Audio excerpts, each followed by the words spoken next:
Hey, what's going on, guys? This is going to be my out-of-box review for the Kotobukiya Frame Arms Girl Architect Off-White version. This is my first time building an Architect Frame Arms Girl, and I've really only built a few Frame Arms Girls in general, but there are a few other different versions. This being the Off-White version, obviously the color is going to be one difference, and I think the hair and the faces are also a little bit different on them. So we'll be taking a look at this one. It's in a very nice white and very light lavender color there for the color scheme, with the really dark purple hair.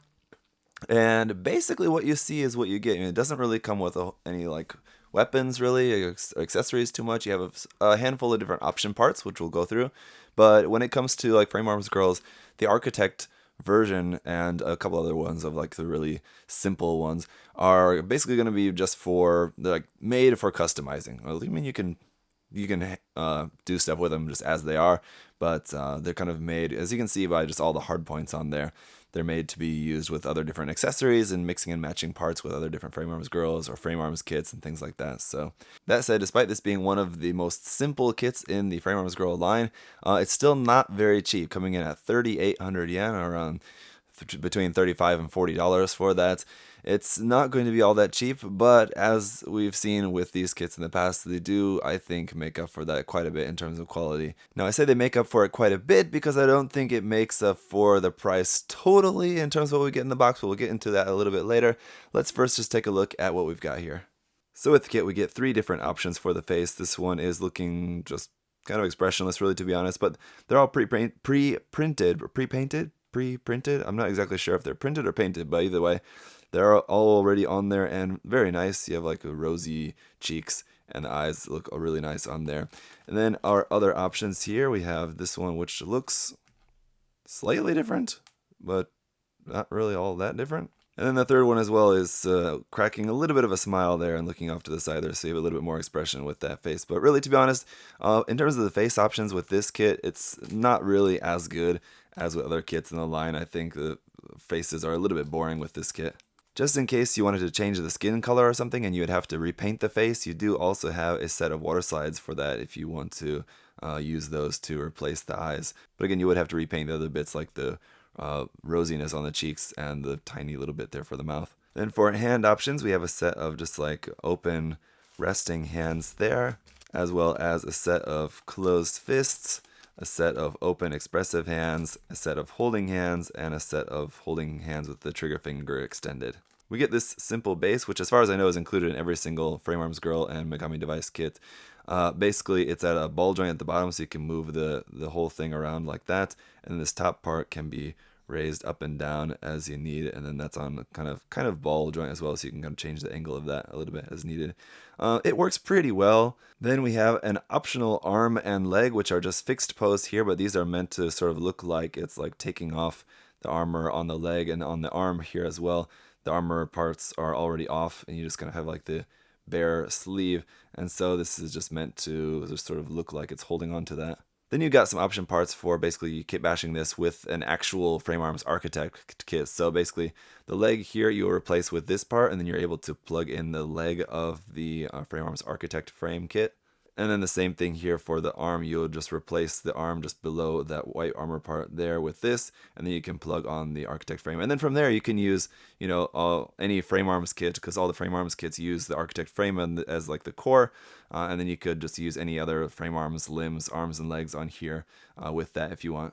A couple other option parts here, if you pop off the knee, we have this little white connector which will just plug into there, and then you can, again, just plug any other Kotobukiya accessory or option part or anything, whatever else on there. They all use the same size plug adapter peg. So yeah, then the last thing here is this adapter piece for the arm. Now again, we have two of all of these, so I'm just showing you one, but we do have two of all of them. This just plugs here onto the back of the arm like that, and then you could mount something either onto the side or onto the back of the arm, obviously a shield or something like that. And there are a handful of leftover parts in the box.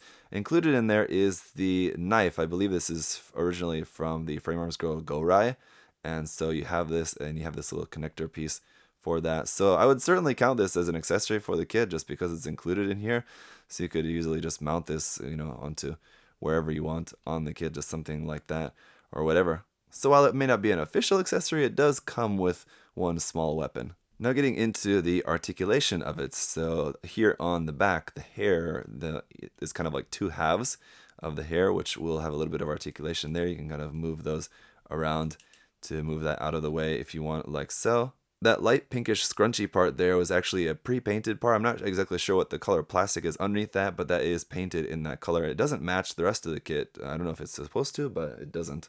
Either way, it looks fine. I don't mind at all. But the head will go up to there. There's a double joint there in the neck, one at the base, and then one up inside the head. And then down to there, no problems with that. And you can like get it off to the side and turn it in all sorts of different ways. The shoulder, if you pull that out away from the arm a bit, you can get that farther forward and back, but then it's going to be exposing more of the joint there, looking a little bit more unnatural. You can get the arm up pretty far to there, and then there's just rotation at the top and a nice bend to give you a pretty good bend there, much more than 90 degrees, but not a full-on double jointed bend.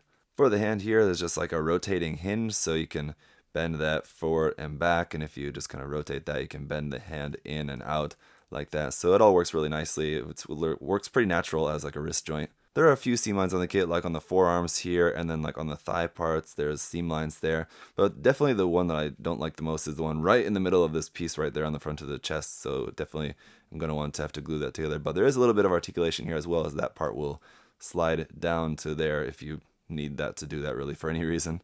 We also have a point of articulation there in the center of the torso. Now you can't really move it forward at all really, so in terms of like a stomach crunch, it doesn't really have too much. You can get it a little bit forward there, but backwards and side to side is definitely a lot more, and then of course you can rotate it a little bit there as well. The skirt is actually segmented into 8 parts. There's the largest part here, which is covering all of the back there, and then there's 1, 2, 3 around on each side, and then the front center section there. So the front center one doesn't really move much, but each of the other ones on the side will move up a little bit out of the way for moving the legs around there. That said, the legs still are a little bit limited by that skirt and just the way that they're constructed as being connected by ball and socket joints, but you can get the legs out to there and then forward only to about 90 degrees with the torso. This bit of armor here on the side of the thigh is just plugged into there, and it's on a small ball joint, so you can move that around a little bit and rotate that. We've got some rotation here in the middle of the thigh, and then a double joint in the knee to give you a nice full knee bend.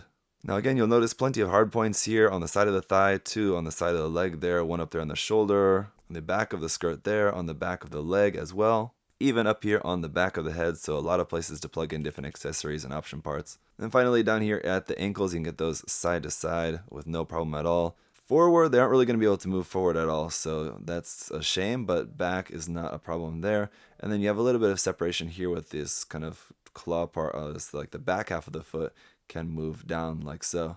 So here it is with the optional arm and leg attached onto there, and it is a really cool pose. I like this. I think it's like from the original Frame Arms Girls kits, they've all included the parts to make this, I believe, from the original Go-Rai kit. And it's a really cool look. I like it, and it looks really good in artwork. In kit form, I find it a little bit harder to do though. Maybe there's something I'm just not like having posed right, but it kind of doesn't really reach. So like the arm, you have to pull the arm all the way down as far as you can in order to get it to reach down to actually be grabbing onto that like part that's attached onto the legs. So a little bit tricky to do, and it looks a bit awkward, but if you just kind of mess with it a little bit, you can get it to work, and it works pretty well. Again, really cool that that knife is included at least as some sort of weapon or option part or something for it to actually hold.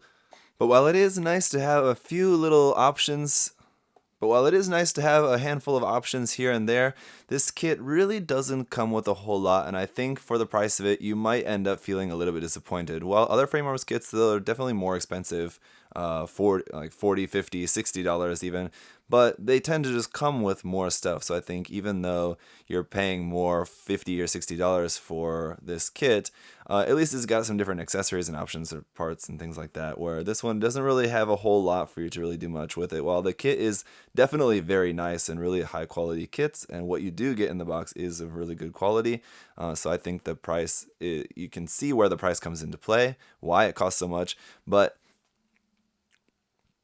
just in terms of how you're going to feel as a consumer, I can see why some people might not want to take the plunge for one of the Architect kits.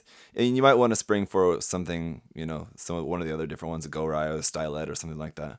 I hope that makes sense what I'm trying to say. Anyway, it's a cool kit. Hopefully this review has been helpful for you guys just to check it out and see what they're like. If you've never built a Frame Arms Girl kit, I would definitely recommend getting one and checking them out if you're at all interested.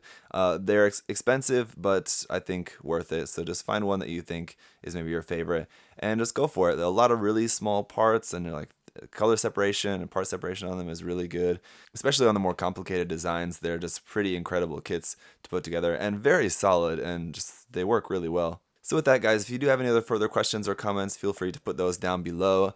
Pretty soon I'm going to be taking a look at a new Megami device. I've got the Arsa Ninja Aoi version of that all built up, and so I'll have that review coming for you soon as well. And I'll see you guys pretty soon. Bye-bye. Hey! Thanks for watching, guys. Remember, if you want to check the kit out for yourself, you can head over to USA Gundam Store. Use that coupon code ZakuAurelius10. Save yourself 10%. Thanks for watching, guys. See you next time. Bye-bye.